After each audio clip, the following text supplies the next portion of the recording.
Hi, it's Eric. And Kathy, and this is the Eric and Kathy podcast, featuring highlights from our show on 101.9 FM The Mix, WTMX Chicago. Sponsored by Fifth Third Bank, the things we do for dreams. Roll the show. Donnie Wahlberg's on the phone, who still, and this is going back, but haunts me. Oh, I know exactly what you're going to say. The Sixth Sense moment, never since then, he's haunted me. And Ransom. Remember he was in Ransom? Oh, yeah.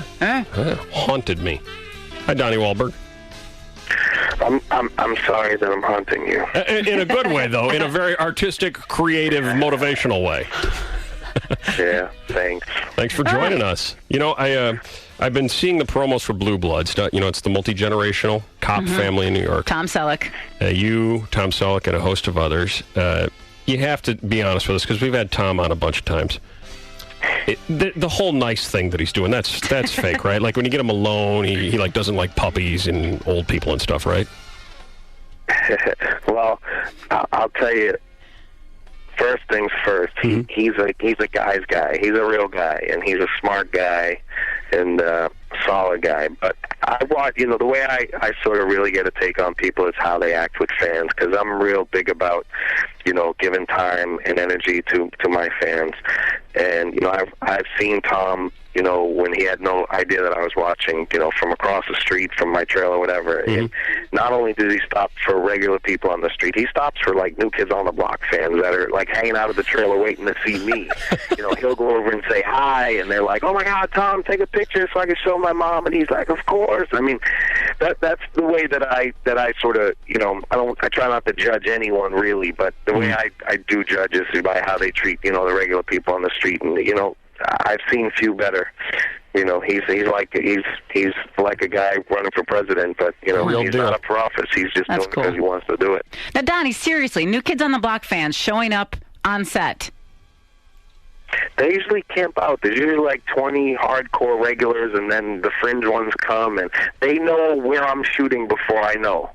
I don't know how they do it. It was like the cartoon when we had that New Kids on the Block cartoon, which I wasn't really a big fan of. But, you know, in the cartoon there was this underground network of fans that would, like, you know, use all the computers and stuff to figure out where we would be. And when I tell you, like, we're in Brooklyn one day, we're in Manhattan the next day, one day we're here. The fans are there before I get there every day. Wow. I don't know how they know. And I said, how do you know where we're shooting? It's like not like there's billboards all over town. And they say, oh, we know. We have our ways. Yeah, there's leaks are there. And, you know, even if there's times you got to just shake your head in disbelief, it's got to still be gratifying, too, right? Absolutely. Yeah. You know, look, I tell people all the time, you know, if I'll meet people on the street or, you know, we did a screening of the show last night in New York, and, you know, about 100 fans came. It was 200 seats in the theater, 100 with New Kids fans. But, you know, they always apologize and say, sorry, you know, we don't want to bother you. And I said, look, you know, if with the day you're throwing rocks at me or people, you know, taking my picture for doing the wrong thing is you know, that's the day you can say sorry. I love that attitude. Yeah. That's great. Well, I do remember it was one of the biggest thrills of my life going backstage in a New Kids show. Yeah. You guys were all so awesome. Really nice. Thanks. I mean, it's yeah, and you know, putting the group back together 2 years ago was, I didn't know what it would be like. You know, I really wanted to do music again for a little while, and it was more fulfilling than I could have ever imagined. I mean, we had a great time, and we brought, you know, we brought a little dose of happiness to a lot of people who haven't, you know, had a lot to be happy. I mean, we came back at the worst economy since the Depression, and people, you know, wives, husbands were over in Iraq fighting, and Afghanistan, and, you know, their wives were coming to the shows, and, you know, I mean, it just turned out to be great timing for a lot of people who haven't had a lot of chance to have fun since they were kids, and I was glad to be a part of that. That's cool. And, you know, you mentioned the screening of Blue Bloods, and you played Danny in Blue Bloods. And how did you get involved with this, and are you enjoying your time so far?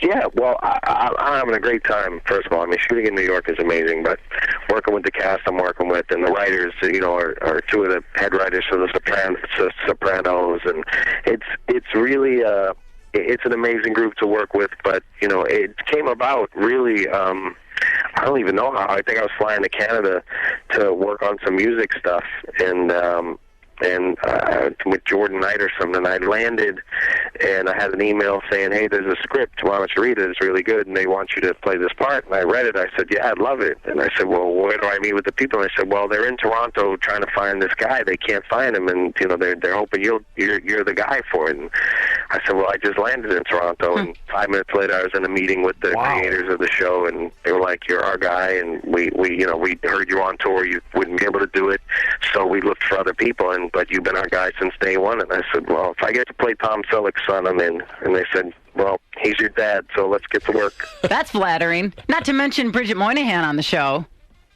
Yeah, Bridget's pretty awesome. She's a great girl. We're really good friends, and she's the real deal. They call her like Mrs.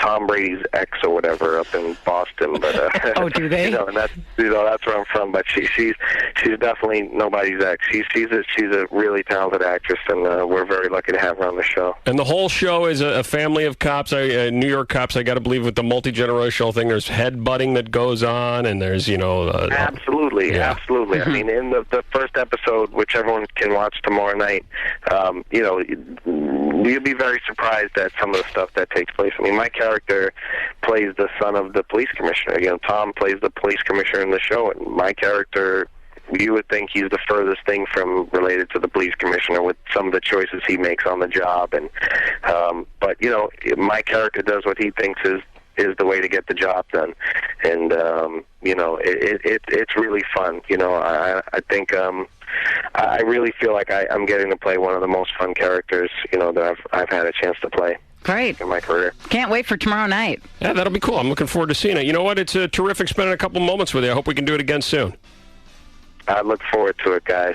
Thanks Donnie. Thanks a lot, Donnie. Donnie Wahlberg. Cool. Blue Bloods tomorrow night. What a nice guy. Yeah. And he's obviously they're really the real deal nice guy, and I guess is verifying that Selleck isn't putting on a nice guy act. Who knew? I thought that guy's way too nice. There's a little more to that than he's letting on. Can't be real.